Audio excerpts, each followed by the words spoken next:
gentlemen, I am your female counterpart of Isaac Newton, and I'm going to tell you a little story about Mr. Newton, Sir Newton. I'm sorry, back to, yeah. Isabella Newton? Isabella Newton? Yeah, sure, Isabella Newton. Yes, I am. Yeah, I am. So, my great-great-great-grandfather, whatever, non-related, was, as you know, a famous mathematician and physicist and all sorts of things. So, one day, he was sitting, as we all know, under a beautiful tree. And then he was looking at the sky and thinking, I wonder, how do the planets move? Oh, there's a moon there. How does this move? It actually moves around Earth, but it doesn't fall. But then, wait, the other planets must move around Sun maybe. But, I know that falling objects accelerate. So that means there must be some force exerted on them, right? Right, yes. But there is nothing like pushing the moon. So what is the force?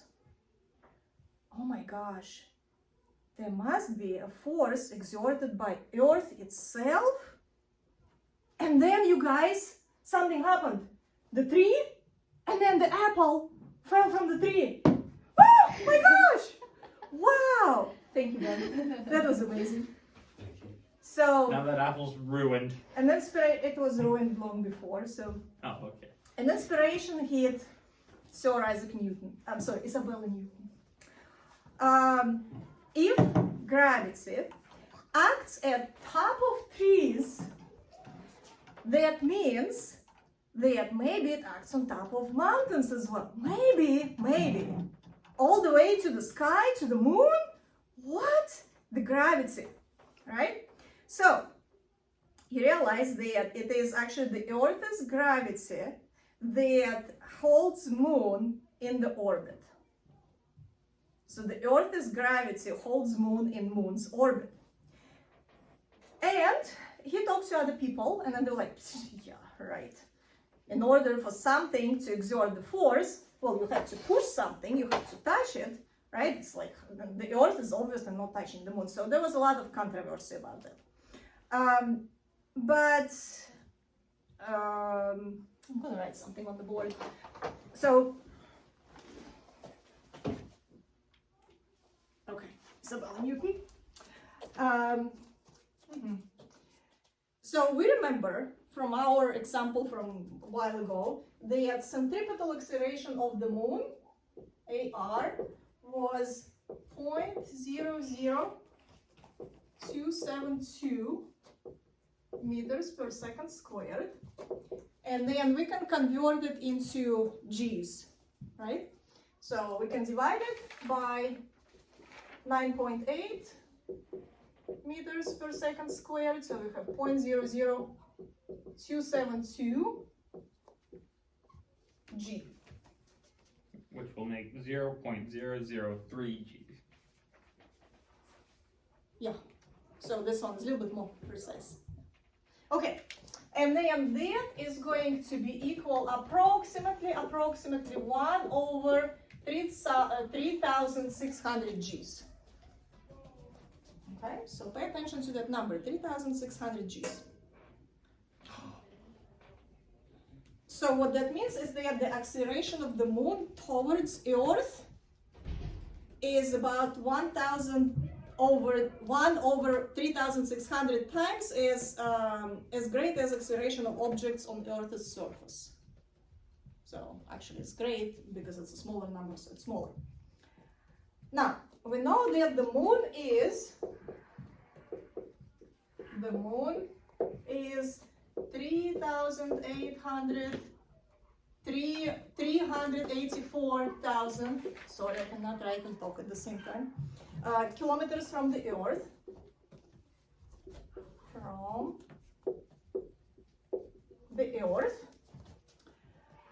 And we also know the Earth's radius. So radius of the Earth. Does anybody remember what it is from the top of their heads? A lot. What? Radius of Earth? Radius of Earth. I think it's 6,000 6,380 kilometers. Okay, so 1,300 is the diameter. Yeah. Okay. Okay, Michael, can you do me a favor? And can you divide Yes. this number by this number? Yes, I can. Since you have a calculator. Fancy calculator. It's red like the So this over this. I got 60.188. You got, so around 60, yeah? Yep. So around 60. So we can say that this number, 384,000, is approximately equal 60 times 6380. So it's 60 times as much as the radius of Earth. There is a 60 here.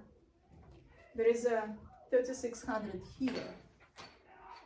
So what The gas. Newton did, I know, oh my gosh, they must be related somehow. So what must have been happening is that maybe the force of gravity is proportionate to 1 over r squared. So the radius from the Earth, right? So this is the Earth, this is the radius, and then the moon is whatever, somewhere there, right? So the distance from here to here is 60 times as this one. So maybe there is something there. Okay. And also, Newton noticed that the force of gravity depends on the object's mass, And we know that there is a force exerted by the Earth to the moon. So I'm going to say this is force from Earth to the moon. And there is an opposing force, right? Newton's laws, exerted from moon to the Earth. And they have to be, well, they have to be negatives, right? The opposites. Same magnitude, just different directions. So we can say that FEM equals negative FME. They exert equal and opposite force because of symmetry. And there is also something about masses. So then what happens with this idea is we can say that maybe the force of gravity, so this is not equal, right? This is just proportional. So it may be proportional to the mass of Earth to the mass of an object and then over r squared.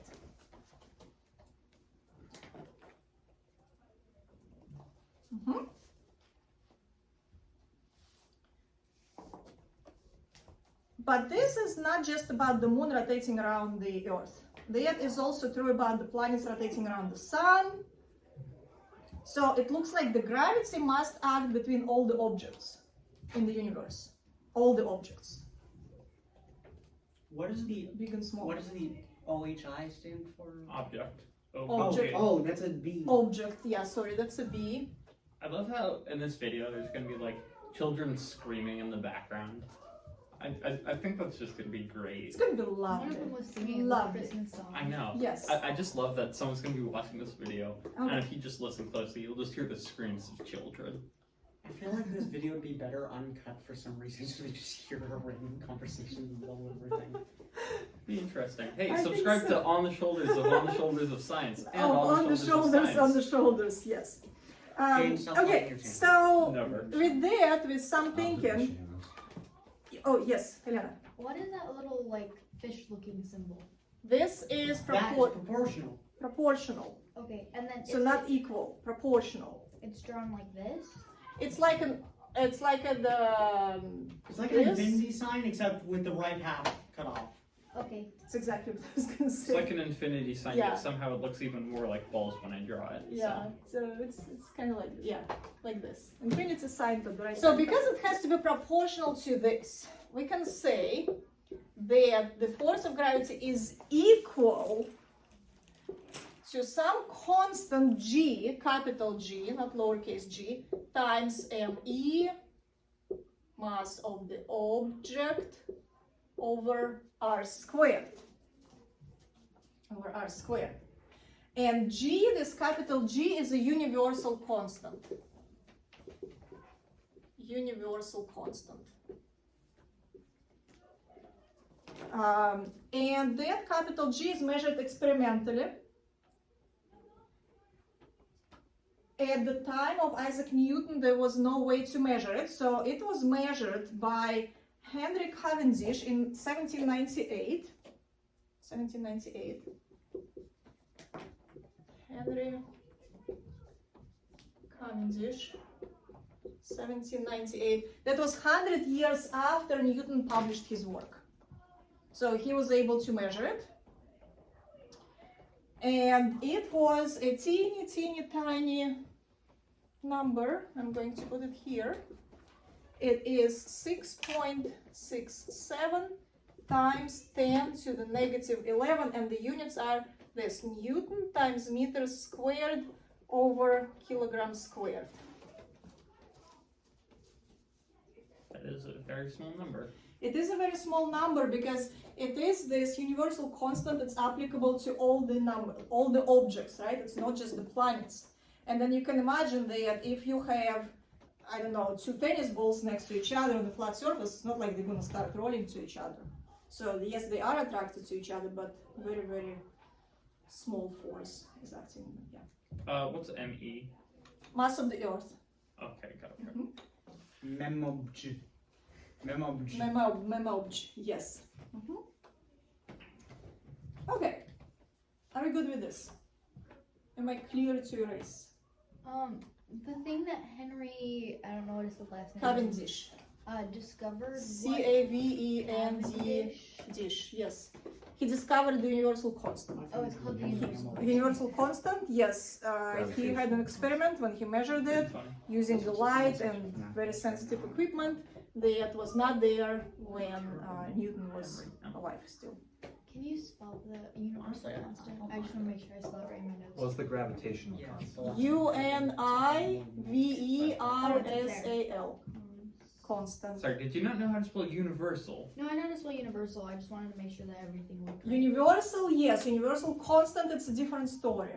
It's harder to spell than just universal. You know? It is. In my head, it's like, it's universal. Yes. I think I've said this before, but having dyslexia must be a real annoyance. I feel bad. it's okay, Roy. We all struggle with. Okay, I'm gonna erase all that because I wanted us to look at a problem with which Michael and Helena kindly assisted me. Oh, is that what you did? So I'm gonna keep the equation here. Okay, so we can see that.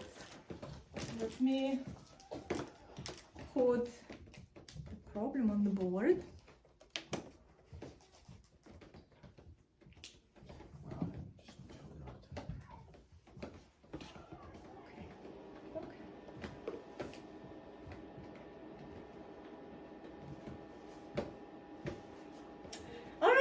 So here's the problem about two wonderful people, and we can make an assumption, we will make an assumption that these people are 50 kilos and 70 kilos. They're sitting on a bench close to each other, as you can see. And the question that we're going to answer is, we're going to estimate the magnitude of the gravitational force that each exerts on the other. In other words, how much do they attract to each other? We're going to measure your attraction, you guys. The force of your attraction. That's Yes, a funny yes. problem. Yeah. It's gonna be so small. I also We'll like see. that kid that's standing in the background. There was this like bearded guy from the other school. Yeah. Okay, so that's why I wanted, when I was reading this problem, okay, that's totally the picture we should do. So two people sitting on the bench next to each other, yes, 50 and 70. I'm going to turn this off. I never So knew what the back of my head looked like. Now I do. have you never seen pictures of? He doesn't let people take pictures of him. Well, This is that's rare. That's not even true. That's not even true. That's- And I don't really like having my own pictures. That's why I said I'll take a picture from the back. Your face is not gonna appear here I mean, or on my the pictures I've seen Instagram. of Mikey from the front aren't. His facial expressions are always pure gold. Okay. Yeah. All right. So our example. Yeah. Example. What did you say? 50 kilogram person And a 70 kilo. and 70 kilogram person are, excuse you, sitting on a bench close to each other. Close to each other. We are going to estimate the magnitude of the gravitational force. So, estimate, I'm just going to say FG, so that I don't have to write down the whole long sentence. Okay, so we know that we have to have two masses. We have our universal constant. We need to figure out the radius or the distance between two people. Well, you saw how close they were sitting to each other. So what do you think the radius is going to be? Negligible. Huh? Well, no, it Well, can't no, be it's zero. not negligible. They're not sitting on top of each other. They're sitting next to each other. I mean, it's going to be a relatively low number. Well, we can say, so let's make an assumption because it says estimate. So let's say R is half a meter. No. Definitely. No? I think it's a little less than half a meter. Well, we're measuring the distance between like the centers of the Oh, okay. bodies. Oh, yeah. So it's not like from your hip to Helena's hip, right? I was like- I was gonna say a third of a meter. A third, yeah. a third Where of a is the foot. center of your But body? you probably already wrote down. We can do, I don't care, third of a meter. No. Wait, that makes it gross. Let's say half a meter. Yeah. It's about, Okay, it's half about a the, meter. it's about the, Okay, so let's plug in our numbers in the formula. So we do yeah. now FG, right, is going to be approximately equal. I'm going to say approximately equal because we're estimating. We say approximately half a meter. So it's going to be approximately 6.67. Michael, is your calculator ready? Or is Kaden going to do it ahead of you again? Newton meters squared over kilograms squared. We are multiplying by 50 kilograms by 70 kilograms, and we are dividing all this by 0.5 meters, and that should be squared. Okay, let's see if we have the answer.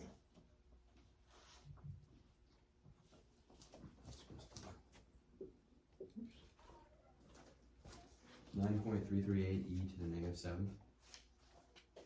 So I 9 did it times like 10 to the negative 6, so 10, approximately 10 to the negative 6, yeah? What are the units? Newton meters or Newton kilograms? Units, it's a force. Oh, What are the units of force? Units? Units of force are Newtons. newtons. Newtons, okay. Newtons. How big is this force? Very, very small. It's very small. It can be only measured with some like specific, very like, precise equipment. Yeah. So that's what's happening. We can say this force is unnoticeably small. Okay. One more example. I'm gonna erase this now, so that we have space for an example. Example 1, example 2. So in example 2, we are going to look at a spacecraft that is I don't know how to draw it. Spacecraft. Okay, here. Here's the spacecraft. It's an unidentified flying. Can I go up and draw a orangutan. spacecraft on the board? Please? I feel like my drawing skills are far known as the best. Sorry, can I After have my Helena go up course and draw a goes- spaceship on the board, please? Let's joking. solve this problem first, and then you can draw a spacecraft. Yes. Okay, so the spacecraft is this is the radius of the Earth, and that is twice radius of the Earth. Okay, so add 2 radius of the Earth. Hey, did anyone happen to write down the radius of the Earth from earlier? Yes, I wrote down everything. 638. Yes, yes.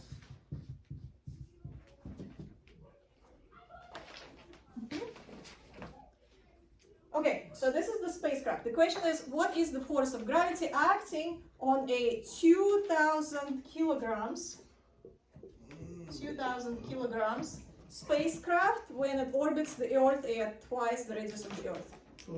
And I'm going to also give you the mass of the Earth, Precise speak. which is 598 times 10 to the 24 kilograms.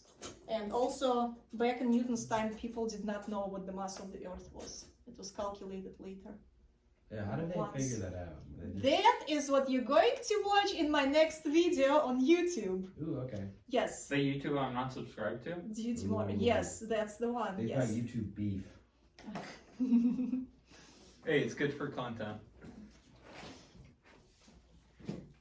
Okay. Oh, Depends on what kind of beef, Caden. So, roasted one beef. thing you can do here is you can just plug into the formula. Yep. But that's gonna be kind of like a very straightforward way when you're kind of like, okay, I'm gonna just do this. But what you can do is you can say, well, I know that the force of gravity is inversely proportional to the radius. So if the radius is multiplied by 2, then the force of gravity is going to be inversely proportional to 1 over 2 squared, which is 1 over 4, of the gravity on Earth, which is what? Just mg. Okay, and then that's it. So you're doing 1/4, and then you're multiplying by 2,000, and then you're multiplying by 9.8. And I'm sorry, I skipped the units here. And then what are you going to get? Oh, that's nice. Wait, why is it 1/4 mg again? Because it's inversely proportional. 4,900. Yes, 4,900. It's inversely proportional. To the radius squared, right? Remember the equation of g is g m1 m2 over r squared. Yes. Inversely proportional to r squared, Uh, and that would be the gravity on Earth. So it's inversely proportional to gravity on Earth. Gravity up there is 1 over r squared. Gravity on the Earth by inversely proportional to r squared. What do means you- that it's 1 over r squared. Remember the very first thing that we wrote down is proportional to 1 over r squared. Oh. Yeah. So you're just multiplying that by r squared. Ta-da! So what you should remember is that the law of universal gravitation, the one that we were talking about today, is applicable to only, it describes a particular force, which is gravity. And our second law of motion, that applies to all the acceleration, to all due to any type of force. That describes the acceleration, the relationship between the force and acceleration due to any type of force. So the one that we talked about today is just the gravitational force. Yeah?